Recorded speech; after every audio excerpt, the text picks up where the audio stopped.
Hello everyone. इस question के अंदर हमें एक सर्किट गिवन है। इस सर्किट के अंदर किरचॉफ रूल का यूज करके हर एक ब्रांच के अंदर करंट की वैल्यू कैलकुलेट करनी है कि इसके अंदर branch M1 TO and SP के अंदर कितना करंट फ्लो कर रहा है, उस करंट की वैल्यू कैलकुलेट करनी है किरचॉफ रूल का यूज करके। तो देखो इसके अंदर हम KVL अप्लाई करते हैं। तो इस सर्किट के अंदर हमें दो सेल गिवन है। पहले सेल का EMF है 8 वोल्ट और दूसरे सेल का EMF है 4 वोल्ट। ठीक है, यहाँ पे अगर आप देखोगे तो इसका पॉजिटिव राइट में है और इसका पॉजिटिव किधर है, लेफ्ट में। इससे पहले जो क्वेश्चंस किए थे दोनों सेल्स के अंदर पॉजिटिव पॉजिटिव सेम साइड होते थे लेफ्ट में, या फिर पॉजिटिव पॉजिटिव दोनों राइट में होते थे। यहाँ पे आपके पास एक का पॉजिटिव राइट में और दूसरे का पॉजिटिव क्या है, लेफ्ट में है। तो इसमें थोड़ा सा चेंजेस होने वाला है, तो वही समझते हैं कैसे सोल्व करेंगे। तो देखो 8 वोल्ट है, इसके पॉजिटिव से हमें पता करंट निकलना है, तो यहाँ पे हम बोल देते हैं कि इससे करंट निकलेगा कितना, I1।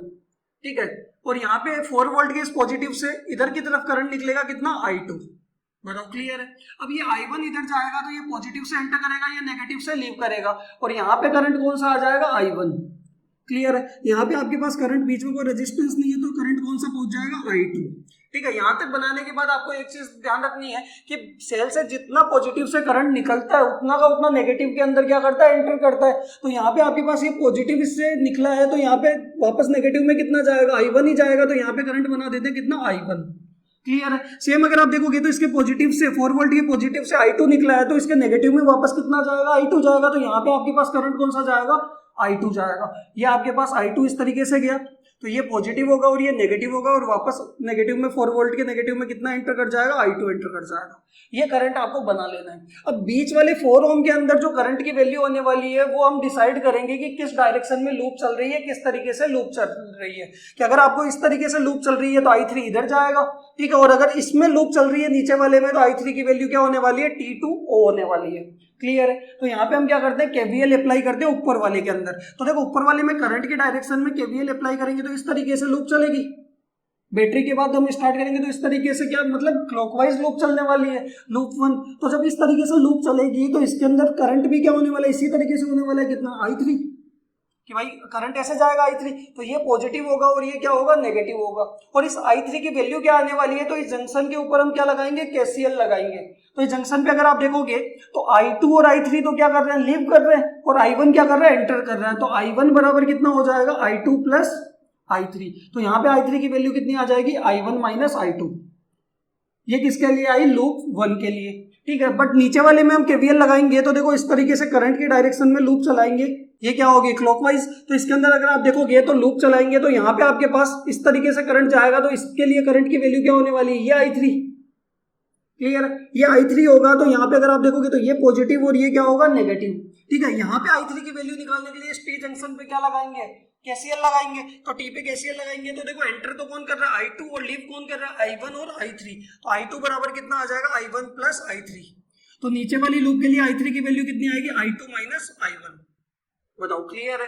तो यहाँ पे आपको जब ऊपर वाली में KVL अप्लाई करेंगे लूप के अंदर, तो I3 की वैल्यू क्या होने वाली है, I1 माइनस I2। और जब नीचे वाले में लूप चलाएंगे तो क्या होने वाली है, I3 की वैल्यू, यहाँ पे अगर आप देखोगे ये पॉजिटिव और ये नेगेटिव, ये I3 की वैल्यू हो गया आपके पास I2 माइनस I1। बताओ क्लियर है यहाँ तक। तो इसके अंदर हम KVL अप्लाई करते हैं लूप 1 के अंदर। तो अप्लाई KVL इन क्लोज्ड मेश 1 या क्लोज लूप 1।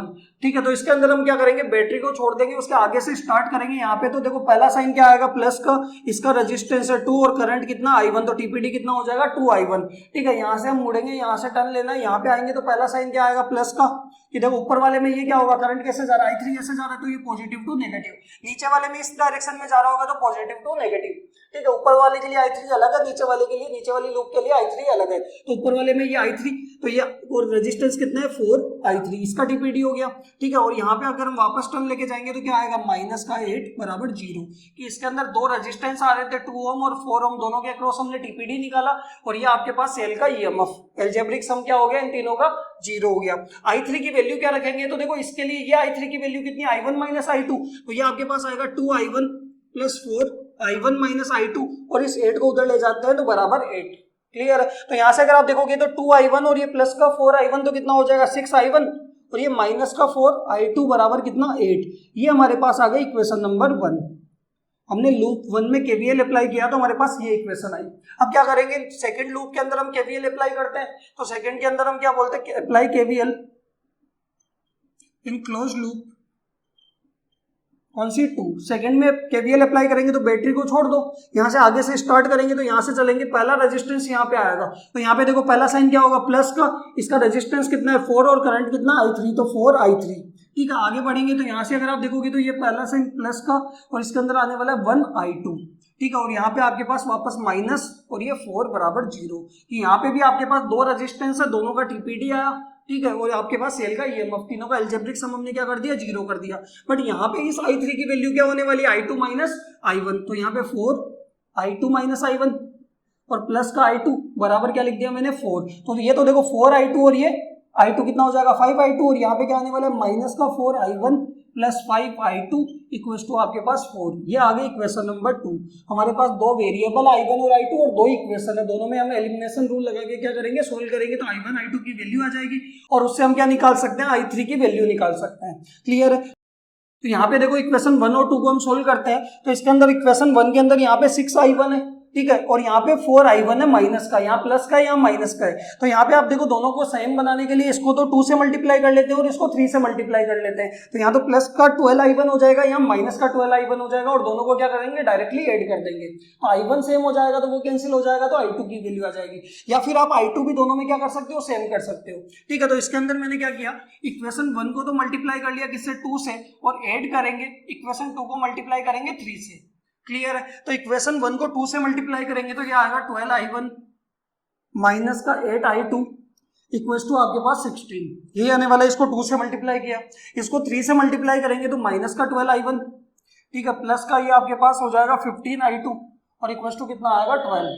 ये आने वाला और दोनों को क्या करना है ऐड करना है, तो ये तो क्या हो गया कैंसिल हो गया, ये आपके पास आ जाएगा 7i2 और ये आपके पास आ जाएगा 28। तो i2 की वैल्यू आपके पास कितनी आ जाएगी 28/7 4 एम्पियर।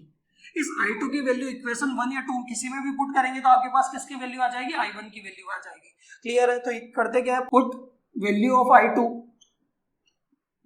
इन इक्वेशन 1 में पुट कर देते हैं। तो इक्वेशन 1 में i2 की वैल्यू पुट करेंगे तो हमारे पास क्या आएगा 6i1 माइनस 4i2 कितना है 4 इक्वल्स टू आपके पास 8। तो देखो 6i1 इक्वल्स टू आपके पास हो जाएगा 8 प्लस और ये 4 इंटू 4 16, तो यहाँ पे 6i1 इक्वल्स टू आपके पास आ जाएगा 24। तो i1 की वैल्यू भी कितनी आएगी 4 एम्पियर। बताओ क्लियर है?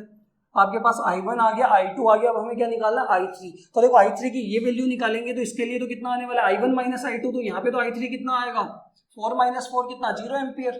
ठीक है, इधर वाले के लिए इस i3 की बात करेंगे तो वो भी कितना आने वाला है i3 बराबर 4 माइनस 4 यानी 0 एम्पियर। तो अगर आप देखोगे कि दोनों में करंट की वैल्यू तो सेम आने वाली है, बट डायरेक्शन क्या हो जाएगी अपोजिट हो जाएगी, कि ऊपर वाले में लूप चलाएंगे तो इस तरीके से करंट जाने वाला है, ठीक है, O2T जाने वाला है, और नीचे वाले में लूप चलाएंगे तो T से और जाने वाला है, बट क्या होने वाली है दोनों की वैल्यू सेम होगी, डायरेक्शन चेंज हो जाएगी। तो ये आपके पास हर एक ब्रांच के अंदर करंट आ गया। बताओ क्लियर है यहाँ तक?